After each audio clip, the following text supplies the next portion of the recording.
how would you describe your personal game strategy? That's a good word. Do you even have a strategy when you come out? So I moved away from Danville about 30 years ago, and I suppose started taking the tennis a little more serious, started trying to understand if I hit this particular ball to a certain place, why did I do that? Every ball had a purpose. And once I started realizing if I could hit, instead of 10 balls in a point, 3 balls in the point, because I've thought through it, it made it a little better. So having a strategy, yes. What type of strategy do I have? I wouldn't say I'm aggressive. I wouldn't say I'm consistent. I wouldn't say that I have a certain pattern. I'd say that I have a variety. And I think having a variety of game, whether it be topspin, slice, coming into the net, staying back, if you have a variety, then you keep it mixed up and keep the opponent off base. And that's what I really try to do. I want the opponent to not know what I'm going to do. You've obviously been an important sustainer for SATA for a while now. Can you tell me a little bit about your organization? The Community Foundation of the Dan River region has the ability to set up foundations, and I wanted to create something that was going to be geared towards outside activities, particularly in the Danville, Pittsylvania County area, to bring kids away from their computers, bring them out of the house, and get them active in doing something, whether it be hiking on trails or on the tennis court, perhaps even pickleball today, but something that would get them active along the way. So that's when we created the Collins Great Outdoors Fund, strictly for, again, outdoor activities. Awesome. What are a couple things in terms of your relationship with SATA over the years that you really like about the organization? Well, SATA, of course, is geared towards tennis. And I'd be remiss if I didn't say that tennis has been a major part of my life in so many areas. Owning a wealth management company and trying to help clients with their financial future, over time, it does get to be some stress. And so one of the best outlets for me was getting out on the tennis court. And if I could get on the tennis court and release the stress, I was much more productive when I went in the office the next day. So it was a real win-win. But with SATA gearing itself toward tennis, I felt like, well, to be able to support that effort, I didn't have to do a lot of work. All I had to do was financially try to come up with some funds to help, because we had good people like you and Tim and Scott and keep on going down the list that were willing to put forth the effort. And what better sport, I think, as far as developing physical activity, being mentally alert while you're playing, much less particularly as you get older, the fellowship that you develop in tennis is just remarkable. So it's a win-win along the way. For those considering sponsoring, what would be like the major benefit of sponsoring SATA, knowing that you've invested in that organization? I think as you look back over your life and you look at things that have been very important to you, things you have a passion for, how those who are blessed not be able to bless others. So I just feel like that tennis has been such a big part of my life in developing friendships and developing healthy habits, the lifestyles. When I go to a tennis tournament, before I go to a tournament, I want to be physically fit. I want to have rested well. I want to have eaten well. When I'm at the tournament, I want to sleep well. I want to eat well. I want to be mentally alert. Win or lose, when you get through that tournament, you're still going to be focused on trying to get better along the way. So tennis is been a big part of my life, and I think with a lot of people, even at Stratford Tennis Club, it's been a big part of their social life and physical life. I think, how would you not want to give back some sort?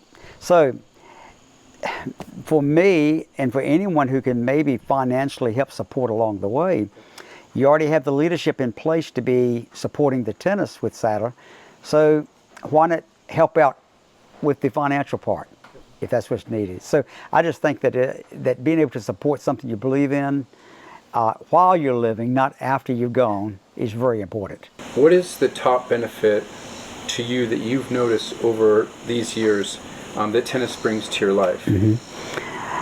I'll even go back to 1999, the end of 99 and 2000, going through some personal family struggles. Fall of 99, I played an 18-year-old kid indoors on hard court, and here I was about I don't know, 50 years older than he was, something like that. But and I was able to win the match. It was good. But then 2 weeks later, because of a lot of stress that was in my body, it locked me up from my waist down, and I couldn't walk for 2 years. So for somebody that was playing tennis 3 and 4 times a week, and then all of a sudden, boom, it gets you refocused about what's important in life. I didn't know whether I was going to be able to come back on the tennis court. And 2.5 years later, I went out with the ball machine for 15 or 20 minutes just to hit a few balls to see could I do it. And I was going to keep doing this until I could get myself back into action. And I remember the first real match I played, my brain said do this and my body said no. And it took a while for the two to sync along the way. So looking at all that, and when you go through those struggles of life, not just with tennis, with anything, it should make you a better person. It should make you refocus about how can you do something to help others along the way. The joy of tennis for me, I'm still competitive. I still want to play good strategy. I still want to try to win a match. But listen, when the match is over, it's over.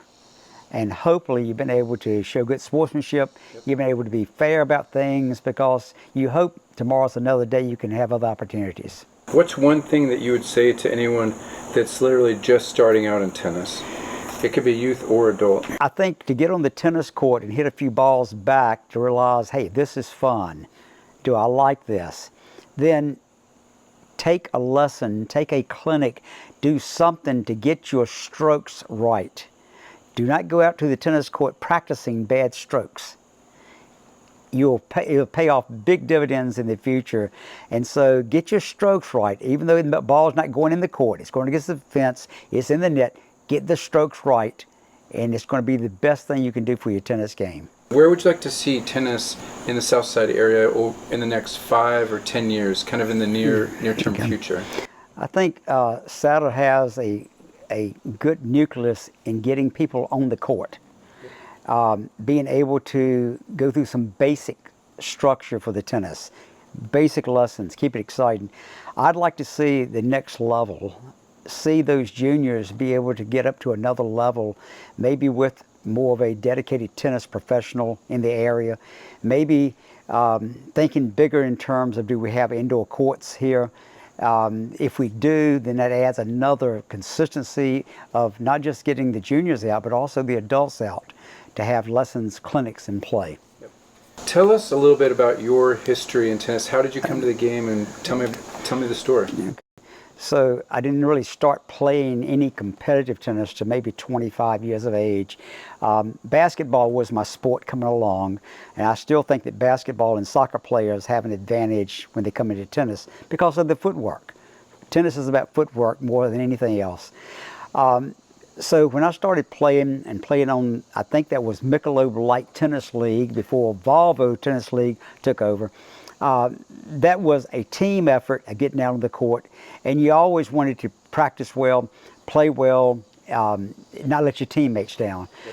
But then at age probably 28, 29, when I maybe could afford to join Stratford at that time, which wasn't that much to join, I just didn't have any money, I was able to get with some of the, at that time, senior people, which I'm now one of those, but the Ben Kendalls, who was like 55 years old and #1 in the state. Frank Mead, maybe #3 in the state. Ron Charity, same thing, top 5. Then you get people like Bob Cage, #1 in his division of the 60s at that time, and #1 in the Mid-Atlantic.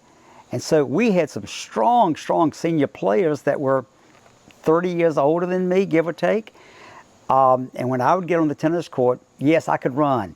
I could chase balls down. I could hit them back. But I never had a plan of action of what I was doing. And these guys, as they beat me 0-0 and 3-3 and 4-3 and keep on going for several years, it took me 3 years to ever beat Bob Cage. And I remember distinctly coming up on the deck to see my buddies, and they'd say, "How you do with the old man today?" And I'd say, "Well, I lost." They were, "You let a guy 30 years older than you beat you." But 3 years later, I beat him 7-6, 7-5. And I came up to the deck because my buddies were sitting here, and I was so ready to tell them what happened. And they said, "How'd you do with the old man today?"